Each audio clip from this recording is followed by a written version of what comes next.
Revisão de matemática e raciocínio lógico, problemas de lógica e raciocínio lógico, parte 2. Bora lá então continuar nessa pegada forte, né? Nós estamos falando aí sobre problemas de raciocínio lógico. Então estou fazendo uma coletânea aí bacana para você, para te preparar da melhor maneira possível para essa prova. Então eu tinha prometido para você a gente trabalhar com a ideia de quantificadores universais, né? A negação disso, quantificadores universais, quantificadores existenciais. Então essas duas primeiras questões a gente vai começar com isso, quer ver? Ó? Dada a afirmação, todo técnico da informação programa e analisa sistemas. Assinala a alternativa que responde a sua negação. Então, cuidado só para não confundir. Aliás, gabarito, gabarito, gabarito, gabarito. Primeira coisa, cuidado para não confundir, né? Até a negação do todo é pelo menos algum, existe um, né? Então, assim, negar o todo, basta um não ser. Então, quando tem a palavra todo, a sua negação vai ser o existe. Existe algum, pelo menos um. Então, a gente já descartaria a possibilidade de marcar a letra A e a letra E. Tá? E aí, o que acontece? Se nós temos um conectivo lógico E, a negação do E sempre vai ser ou. A negação do E sempre vai ser ou. Então, perceba, a gente já tinha eliminado a letra A da nossa vida. Beleza. Nós já tínhamos eliminado a nossa letra E da nossa vida. E aí ficaram duas informações aí, né? Duas informações aí pra gente... Três informações aí, três alternativas pra gente analisar. Destas três, apenas a letra B e a letra C é que aparece o conectivo lógico ou. Tá? O conectivo lógico ou. Só que assim, quando eu falo assim de uma negação de um todo técnico, assim, existe algum técnico que não programa ou não analisa o sistema. Então a gente está negando os dois. Tá? A negação do todo, eu vou negar a primeira informação, que programa, então veja que virou não programa, e eu nego o que vem depois também, ou não analisa sistemas. Ou não analisa sistemas. Ok? Então, sempre que eu vou negar o todo, vai pro existe, por pelo menos um, por algum. Se fosse um conectivo lógico ou, surgiria um e. Como nós tínhamos um e, temos que considerar um ou, e a gente nega as duas proposições. Fechou? Quer ver? Mais uma? Mais uma? A negação da proposição. Existe triângulo equilátero que não é isósceles, de acordo com as regras da lógica para quantificadores E. Então, se existe algum triângulo equilátero que não é isósceles, a negação do quantificador existencial, o existe é o todo. Ah, o gabarito, Tatarinho, o gabarito, sorte que você falou e já estava esquecendo. Então, é o todo. Então, a negação do existe é o todo. Então, existe triângulo equilátero que é isósceles. Então, estou tirando esse não aqui, ó. Então, perceba que é um pouquinho diferente quando a gente fez a negação do todo, né? Porque lá a gente trabalhava com o conectivo lógico E. A gente tem que negar as duas proposições. Então, assim, ó, existe triângulo equilátero que não é isósceles. Então, todo triângulo equilátero é isósceles. Essa é a negação do existe, é o todo. Eu neguei. O não é isósceles para é isósceles, tá? Isso aqui, pensando na matemática, é verdadeiraço, né? Porque quando a gente trabalha com raciocínio lógico matemático, a gente trabalha com as premissas lá, independente se elas são verdadeiras ou não. Mas aqui sim, né? Para que um triângulo seja isósceles, tem que ter pelo menos dois lados congruentes. O triângulo equilátero tem três lados congruentes entre si, né? Então, com certeza tem dois, né? Por isso que isso aí é verdadeiro também no nosso mundo matemático aí. Fechou? Aí eu trouxe uma questãozinha aqui para você, para a gente representar, para a gente relembrar a parte de diagramas lógicos, né? Questão clássica aqui também. E essa questão aqui você vai ver que vai dar um certo trabalho, mas assim é bacana para a gente revisar algumas coisas, né? Então, o que diz a questão? Uma pesquisa sobre a preferência de 500 alunos de uma dada escola por 3 projetos A, B e C, que devem ser desenvolvidos no ano de 2023, revelou que, dos entrevistados, 120 alunos não tiveram preferência por nenhum dos 3 projetos. 210 preferem desenvolver o projeto A, 230 preferem desenvolver o projeto B, 160 preferem o projeto C, 90 preferem os projetos A e B, 90 preferem os projetos A e C e 70 preferem desenvolver os projetos B e C. A quantidade de alunos que preferem desenvolver somente o projeto A é. Eu acho que a melhor maneira de resolver questões desse tipo é usar os diagramas lógicos, tá? Então eu vou colocar aqui, ó, os projetos A, B e C de acordo com os diagramas que surgiram aqui. Então o A vai ser o meu roxinho, o B o meu verdinho e o C vai ser o meu verdinho. E aí o que acontece, né? Quando ele menciona ali o total de alunos, esses 500 alunos, isso aqui é o nosso conjunto universo. Eu gosto de colocar aqui em cima, ó, seja o que for que apareça ali dentro desse diagrama quadrilátero aí, ó, vai ter que dar 500. E aí nós temos sempre que cuidar com o detalhe, tá? Se aparece alguma indicação no enunciado que nenhum elemento pertence a esses três conjuntos, seria interessante a gente começar por aí, tá? E veja que ele fala assim, ó, 120 não tiveram preferência por nenhum dos três projetos. Então, ele não pode nem estar no diagrama A, nem estar no diagrama B e nem estar no diagrama C. Vou colocar aqui fora, então, ó. Porém, ele faz parte dos 500 alunos. Por isso que está nesse mundo aí, 500, beleza? E uma dica que eu sempre dou também quando a gente vai resolver questões aí de diagramas lógicos comece sempre pela maior interseção de todas. Só que aqui nós temos um detalhe importante. Ele menciona assim, ele não menciona a quantidade de alunos que preferem tanto o projeto A, quanto o B, quanto o C. Pode ser que seja 0, pode ser que não. Então, assim, deixar em branco é um risco. Então, eu coloco sempre um X, quando não tem essa informação aí, beleza? E a gente continua a nossa pegada. Aí, geralmente, né, a melhor tática é justamente começar ali as informações como se fosse de trás para frente, né? Então, por exemplo, aqui, ó, eles falam assim, ó, 70 preferem os projetos B e C. Então, B e C estaria aqui, ó, B e C.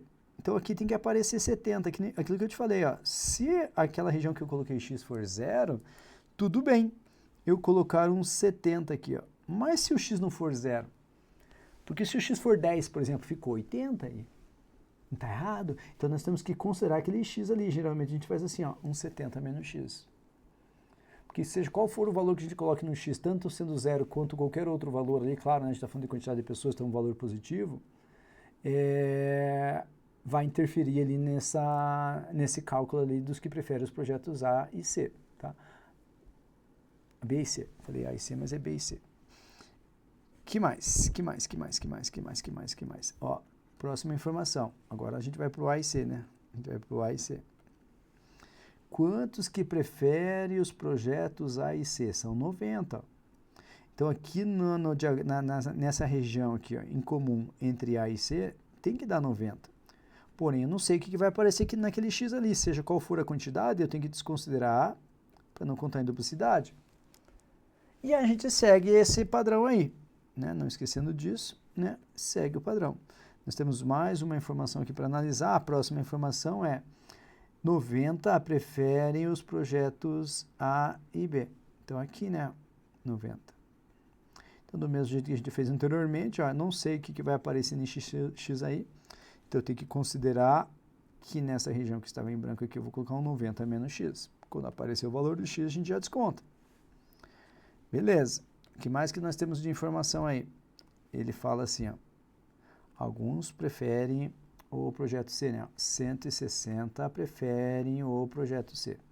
O projeto C é toda essa região aqui, ó, verde, toda a região delimitada aqui por esse diagrama verde. Só que aquilo que eu sempre falo, eu não posso simplesmente naquela região ali que está em branco colocar um 160. Porque senão eu vejo que já está estourando, já está não, né? Pode estourar. Então eu tenho que desconsiderar o que já está ali. Então eu vou fazer um rabisco aqui para você, ó, para a gente não errar. Depois eu vou apagando, tá? 160.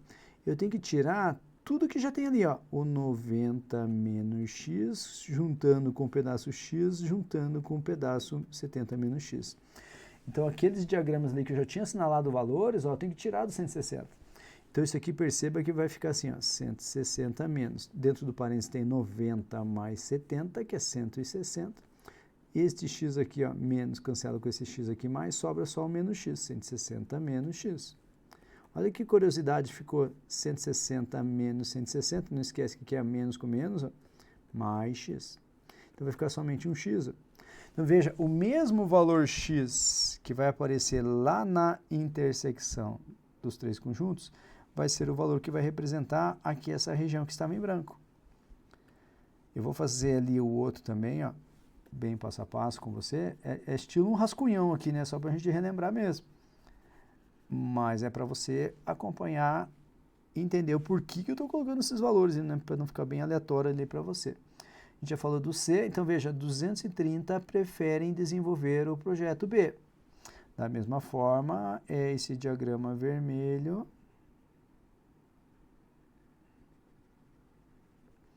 Esse diagrama vermelho. E assim, vamos pensar o seguinte.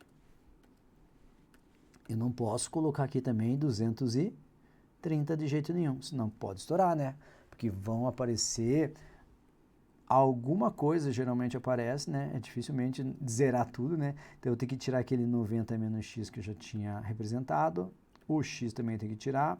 Então eu juntei esses três pedacinhos que já existiam. Então do mesmo jeito que a gente fez antes, ó. Vamos manipular essa informação aí, ó. 230 menos. No parênteses eu tenho 160, 90 mais 70. E esse x aqui cancela, ficou somente 160 menos x. O menos é para tudo, não esquece. Então vai ficar um 230 menos 160 e menos com menos mais x. Logo, 70 mais x, que é o que eu vou colocar na região que estava em branco ali.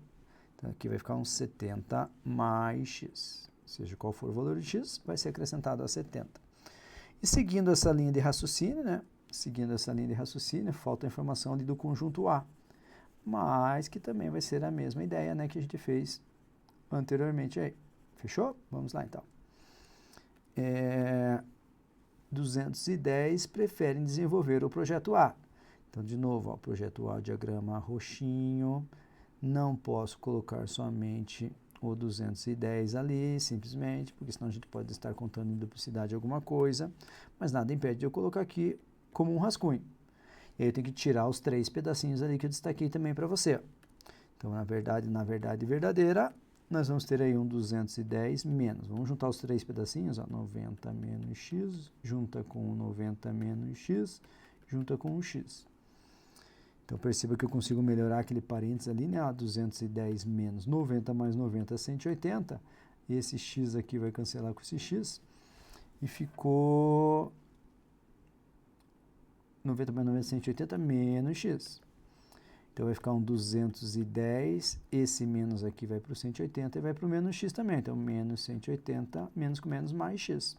Logo, 30 mais x, que é o que eu vou colocar ali no lugar do 210. E aí, pronto. Por que pronto? Porque eu consegui montar o nosso esqueminha. Então, você pode até pensar, Tatarim, mas isso aqui dá muito trabalho. Deu mais trabalho porque eu quis explicar detalhadamente para você, para a gente relembrar do que realmente... Só que assim, para errar é muito fácil, né? Muito cálculo. Então, a gente tem que cuidar. E por fim, o que a gente faz? A gente vai pegar todos os pedacinhos e vai juntar. Ó, vou pegar esse 30 mais x, vou juntar com 90 menos x, vou juntar com 70 mais x, vou juntar com o 120. Tem que dar quanto? 500. E é sempre a mesma coisa. Guarde no seu coração isso aí. Então, olha só. Eu tenho lá o 30 mais x, que eu vou juntar com o 90 menos x, que eu vou juntar com o 70 mais x, que eu vou juntar com o 90 menos x, que eu vou juntar com o x, vou juntar com 70 menos x, vou juntar com x e vou juntar com 120. Isso aí, na hora que a gente fizer essa adição toda, aí tem que dar 500, ó. Por que eu fiz desse jeito aí? Só para a gente enxergar mais facilmente alguns cancelamentos, ó. Mais x com menos x, mais x com menos x, mais x com menos x, ficou somente um x, ó. Então, vai ser alguma coisa mais x. E esse alguma coisa vai ser justamente a soma aqui, né? Ó. 30 com 90, 120, com 70, 190, 280, 350, com 120, 470. Então, 470 mais x tem que dar os 500. Logo, x vale 30. X vale 30. Viu que não é zero ali, ó? Então nós temos que cuidar, né? X vale 30. E aí nós temos várias opções para pensar, né? Porque veja, se x vale 30, já automaticamente onde tem x aqui eu vou colocar um 30, onde tem x eu vou colocar 30. Então, por exemplo, na parte de cima aqui vai ficar um 90 menos 30. Logo, 60. 60. Neste outro cara aqui também, ó, 90 menos 30. Logo, vai ser 60. Neste outro pedacinho aqui, ó, eu tenho 70 menos x, ou seja, 70 menos 30. Logo, 40. Tem mais pedacinhos onde aparece x, né? Eu estou fazendo todos, mas nem precisava nessa questão, né? Só para a gente treinar, ó. 70 mais x, 70 mais 30. Então, ali vai aparecer um 100.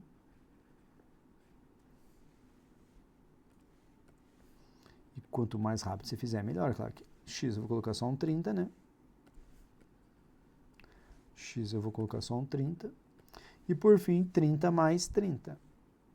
30 mais 30, 60. Fechou. Aí o que acontece, né? O que acontece? A pergunta é a quantidade de alunos que preferem desenvolver somente o projeto A. Somente o projeto A, cuidado, é exclusivo A. Não podemos considerar ninguém que seja apenas o A. Porque se fosse todos do projeto A, seria esse 210, hein? Não é disso que nós estamos falando. Nós estamos falando do exclusivo A. Por isso que a alternativa correta é a letra C. Ok? Então, cuidado com sinaizinhos, né? Essas questões geralmente não são difíceis. Pode ser trabalhosa, conforme essa aqui que eu trouxe aqui para você. Mas geralmente sinalzinho que derruba a gente, beleza? Mas uma porção de cancelamentos ali vão surgindo. Esta questão aqui eu trouxe porque, nossa, deu muita discussão. Ai, como que eu ia saber? Porque, veja, para confundir isso aqui é muito fácil, tá? Inclusive, pausa o vídeo e tenta resolver, ó, que eu já vou mostrar o gabarito.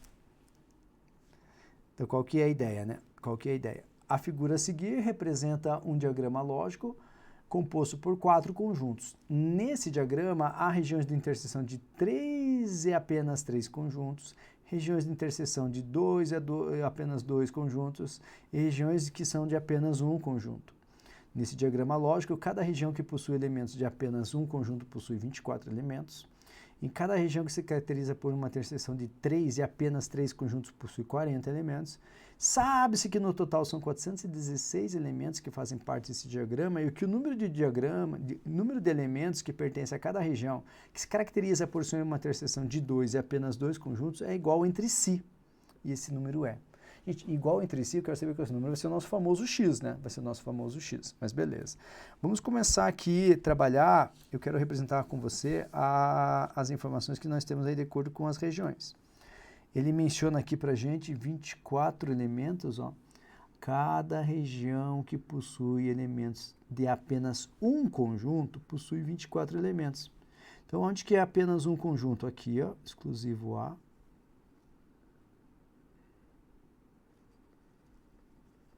Aqui é só A, beleza? Nessa região aqui, ó, é só B. Então, apenas um conjunto. Nessa região aqui, ó, é só C. Então, representa apenas um conjunto. E nessa região aqui, ó, é apenas D. Também representa apenas um conjunto. E aqui ele está falando que nós temos 24 elementos. Então, vamos registrar esse momento lindo aí. 24 elementos. 24 elementos. 24 elementos. Resolvemos parte do problema. Vamos para a próxima. Vamos para a próxima. E aí a gente continua a nossa brincadeira séria. Nós temos informação ali sobre 40, né? Deixa eu pegar a marca-texto de novo. Aqui, ó. Em cada região que se caracteriza por ser interseção de 3 e apenas 3 conjuntos, possui apenas 40 elementos. Aonde que nós vamos enxergar 3 conjuntos? Aqui, por exemplo. Aqui nós temos 3 conjuntos. E aqui também, ó. Ah, tá treinando, não estou enxergando isso não. Quer ver? Deixa eu fazer para você aqui com cores, aqui vai ficar um pouco melhor. Conjunto A, conjunto C, então o amarelo já está no A e já está no C, tá vendo? E o conjunto B, ó.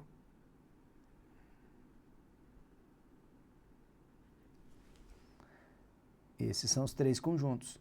Perceba que, então aqui eu vou colocar o 40, onde eu já identifiquei com você, tá? 40. E na outra região de amarelo ali, que eu destaquei para você, eu vou colocar 40 também, porque essa região pertence ao conjunto roxinho que eu fiz para você, que é o C, conjunto C, o verdinho que eu fiz para você, que é o conjunto B, e o conjunto D aqui, ó. Então, só para você enxergar ali a região que pertence a 3 conjuntos. E uma última informação é quando nós temos ali uma região que pertence a 2 conjuntos. Tá? Então, deixa eu só limpar aqui um pouquinho para mostrar para você. A parte mais difícil, às vezes, era enxergar justamente essas características aí das regiões, tá? Beleza, beleza, beleza. Aonde que nós vamos ter 2 conjuntos? Primeiro, deixa eu destacar aqui para você no texto. Tá aqui, ó. Número de elementos que pertence a cada região, que se caracteriza por ser interseção de apenas de 2 e apenas 2, é igual entre si. Então, aonde que eu enxerguei? Nesse espaçozinho aqui, ó, já vamos registrar um pouquinho melhor. Nesse espaçozinho aqui, também já vamos registrar um pouco melhor. Neste espaçozinho aqui, já vamos registrar um pouco melhor. Neste espaçozinho aqui. E nós temos uma região que teve gente que esqueceu, daí chegava no gabarito errado, que seria isso aqui. Falando em gabarito, né? Deixa eu colocar aqui para você. Se esquecesse dessa última região, ia marcar 60, se eu não estiver enganado, tá? Mas então, aqui o que acontece? Se são todos iguais, a gente vai colocar um X, né? Nosso famoso X. X, X, X, X, X. Mas perceba o seguinte, ó. Esse primeiro X aqui que eu fiz para você, ó, então nós temos a região ali, está no conjunto A, e veja que está no conjunto B, ó. Só está nessas duas ao mesmo tempo, ó. Por isso que eu coloquei um X, beleza? A mesma coisa na outra região ali, ó, que está no conjunto, que ainda está destacado para você o conjunto A. E se eu pegar aqui o conjunto C, ó, perceba que a região que está de amarelo aqui é uma região. Deixa eu até tirando isso aqui, vou fazendo a parte com você, ó. Essa região de amarelo aí está no diagrama tanto verde quanto vermelho. Beleza? Mais uma ali para a gente enxergar agora, quer ver? Esse X aqui, ó. A mesma coisa que a gente fez lá do outro lado, agora a gente vem para cá, né? Então, veja, eu tenho um diagrama verde que eu estou fazendo aqui para você, o conjunto D. E um diagrama vermelho que eu estou fazendo aqui para você, conjunto B. Veja que na região que eu destaquei ali para você, o X de amarelo, pertence a esses dois conjuntos aqui. Que mais? O de baixo lá. O de baixo agora, esse cara aqui, ó. Então, perceba que eu vou destacar para você um dos conjuntos, conjunto D. E o outro conjunto que pertence a esse X é esse cara aqui, ó, o conjunto C. Só. Maravilha? E o que eu falei para você que teve gente que esqueceu, ó, é esta última região aqui, ó. Esta última região aqui. Esta região aqui, ó, se você observar bem, tá tanto no conjunto B quanto no conjunto C. Ó, tanto no conjunto B quanto no conjunto C. Somente essa região está somente nesses dois conjuntos ao mesmo tempo. E aí a gente conseguiu montar o nosso diagrama, tá? Conseguimos montar o nosso diagrama. Então vamos lá. Pau, pau, pau. Aí o que nós temos que fazer, né?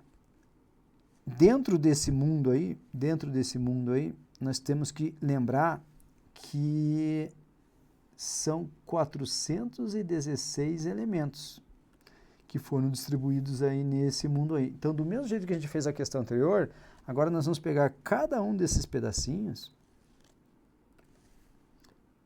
que a gente tinha que saber qual era a quantidade, ó.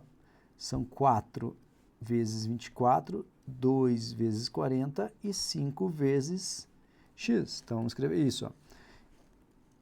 5 vezes x mais 4 vezes 24 mais 2 vezes 40.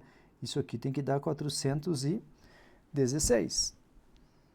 Fechou? Então, 5x, 4 vezes 24, 4 vezes 24 vai dar 96. 2 vezes 40 vai dar 80.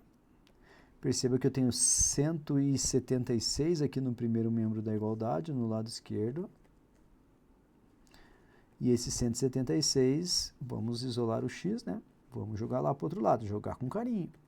416 menos 176. Logo, 5x vai dar 240. Como o 5 está multiplicando, vai passar dividindo, é só dividir 240 por 5, chegamos na nossa resposta 48. Então, fui bem detalhista ali, né, mostrando bem passo a passo para você, mas a ideia era, a partir do momento que entendesse o que essa questão queria da gente, fazer mais rapidamente, né. Eu falei para você que ia dar 60, se esquecesse da última região, porque ia ficar 4x igual a 240, né, beleza? Mais uma aqui, ó, uma coisa que é importante também, que a gente discutiu, é a gente entender, trabalhar com localização de espaço e tempo, que no caso é uma questão que às vezes parece despretensiosa, mas pode ocasionar algum problema ali de interpretação, então nós temos que cuidar bastante disso, tá? Um grupo de meninas formou uma roda, Ana é a quarta à esquerda de Helena e a sétima à direita de Helena. O número de meninas que formaram a roda é, gabarito, tá aqui. Uma coisa que nós temos que cuidar, eu sempre gosto de fazer um esqueminha, e se for o caso, se coloque você no lugar da Ana, você no lugar da Helena, do jeito que você achar melhor, tá? Então, eu vou pegar a Helena aqui como referência. A Helena vai ser uma referência. E eu não estou me importando muito, queridíssimo, queridíssima, com simetria nem nada, mas veja, e é claro, né? Vamos imaginar que a gente está olhando a Helena de frente. Então, o lado esquerdo seria ali no ladinho de A, né? Então, imagine aqui o lado esquerdo vindo para cá. E aí, o que acontece? Ana está em algum lugar aqui no lado esquerdo de Helena. Só que Ana é a quarta. Se a Ana é a quarta, quer dizer que tem 3 entre elas. Tem 3 entre elas aqui, ó. Né? Para que a Ana seja a quarta. E essa mesma linha de raciocínio você pode fazer aqui para o lado direito, ó. Aqui para o lado direito. Veja, quando a Ana é a quarta à esquerda de Helena, quer dizer que tem 3 entre elas. E é a sétima à direita. Se ela é sétima à direita, quer dizer que tem 6 entre elas. Né? Pensa assim, eu sou a sétima, eu sou a Ana, eu sou a sétima, quer dizer que tem 6 entre eu e a Helena. Ok? E aí perceba que o número de meninas que formaram a roda. E se você pegar o 6 mais 3, tem 9 ali, tá vendo? Mas por que não é 9? Porque nós temos que pegar a Helena e a Ana também. Então, 9 mais 2, 11, no caso. Fechou? Teoricamente, essa aí não era difícil, né? Teoricamente. Mas tem algumas questões como essa que eu trouxe para você que podem querer complicar a nossa vida. A ideia não é essa, tá? Só que assim, eu prefiro trabalhar em algumas situações com suposições. O que eu quero dizer com isso? Veja, considere uma das sequências formadas pelas letras do conjunto A, B, C, D, E. Opa, então quer dizer que tem mais de uma sequência. B vem depois de D, C vem antes do A, E vem depois do D, E vem antes do A, C vem depois do B. Com base nessas informações, é possível garantir que a letra A ocupa qual posição. Porque, de acordo com a quantidade que nós temos aqui de informações, não vai ter uma precisão, mas eu consigo descobrir alguma coisa sobre o A, né? Que é possível garantir. Então, veja, B vem depois do D. Então, se eu fosse criar uma uma sequência, como se fosse uma fila, B vem depois do D. Eu não sei quantos depois, mas já coloquei. Então, aqui seria o nosso início, né? Nosso início de tudo aqui, ó.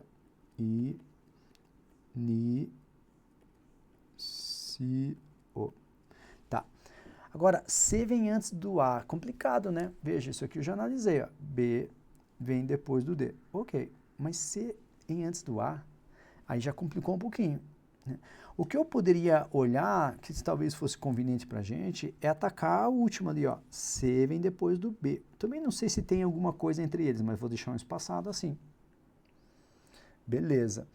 Veja que E vem depois do D. Só que o E vir depois do D, a gente não sabe, né, se ele está entre o D e o B ou se está entre o B e o C. Então, talvez aqui nessa situação fosse um pouco complicado a gente trabalhar pensando nos posicionamentos. Então, o que a gente pode pensar aqui? Ó? Quer ver? Ó? A partir do momento que ele fala assim, C vem antes do A, eu vou ter que colocar o A depois de C. C vem antes do A, eu tenho que colocar o A depois do C. Também não sei se tem alguma coisa na frente do A ou não. Porque, veja, o A pode ocupar qualquer uma das 5 posições, já que nós temos 5 letras. Porém, ele fala assim, E vem antes do A. Opa! Se o E vem antes do A e o E vem depois do D, quer dizer que eu já tenho certeza absoluta que o D é o primeiro. Só que eu não sei se o E, por exemplo, estaria aqui entre D e B, se estaria aqui entre B e C, ou se estaria aqui entre C e A. Porque eu sei que o E vem antes do A. Logo, o A ocupa a primeira posição. A última posição, a quinta posição. Ok? Então, veja que eu fui trabalhando ali com situações, ó, colocando as hipóteses que eu tenho de acordo com o que eu posso trabalhar com certeza absoluta, né? O E eu não tenho certeza absoluta, mas o A eu consigo deduzir. E, para finalizar, eu trouxe uma questão, porque a gente consegue trabalhar bem, que sei que a informação pode ser confusa, com aquela ideia de tabelas cruzadas, tá? Com tabelas cruzadas. Quer ver como é que fica isso aqui, ó? Uma patrulha policial é composta por 4 policiais que se deslocam em fila na tentativa de abordar e capturar o autor de um crime. São eles os soldados Cláudio, Fernando, João e Ricardo. Não necessariamente nessa ordem. Cada um dos policiais porta uma arma, espingarda, fuzil, pistola e submetralhadora. Também não necessariamente nessa ordem. Fernando dá cobertura ao policial que está à sua frente na fila e que porta uma submetralhadora. Cláudio, que não é o último da fila, fica uma posição na frente de João, que não está armado de espingarda e não é o segundo da fila. O terceiro militar da fila está armado com espingarda. Com base nessas informações, é incorreto afirmar que... Então vamos pausar o vídeo aí, você vai tentar resolver, vai responder, volta aqui comigo com o gabarito, letra D. Eu trouxe aqui uma tabela para a gente começar a nossa brincadeira, e aí eu vou destacando para você no texto como é que você vai preencher essa tabela. Então perceba que eu coloquei ali Cláudio, Fernando, João e Ricardo, coloquei ali, né, as armas, espingarda, fuzil, pistola, submetralhadora, e a posição de cada um ali, né, primeiro, segundo, terceiro e quarto. Não necessariamente também nós vamos ter certezas absolutas aqui sobre essa questão. O que nós temos que, sobre esse tipo de questão, o que nós temos que pensar é como é que eu consigo marcar uma alternativa como correta, tá? Então veja que ele fala aqui, ó, Fernando dá cobertura ao policial que está à sua frente na fila e que porta uma submetralhadora. Então eu sei que o Fernando não é o primeiro. Já coloquei um N ali de não, tá vendo? Beleza. Cláudio, que não é... Aí ele também... Peraí. Fernando dá cobertura a um policial que está na frente dessa fila e que porta uma... Ah, não, o que está na frente dele porta uma submetralhadora, né? Por isso que eu coloquei um não aqui também. Beleza? Não é o Fernando que porta a submetralhadora, quem está à frente dele. Que mais que nós temos de informação aqui, ó? Cláudio não é o último da fila. Veja que já apareceu um não ali no quarto, não é o último. Fica uma posição na frente de João. Então, se ele fica uma posição na frente de João, quer dizer que o João não é o primeiro da fila. Eu não sei ainda o posicionamento correto, né? que não está armado de espingarda, então o João não está armado de espingarda, e não é o segundo da fila, então o João não é o segundo da fila. Maravilha. Então você está vendo que eu estou... E essa é a tática menor, né? Vai descartando as possibilidades. Maravilha.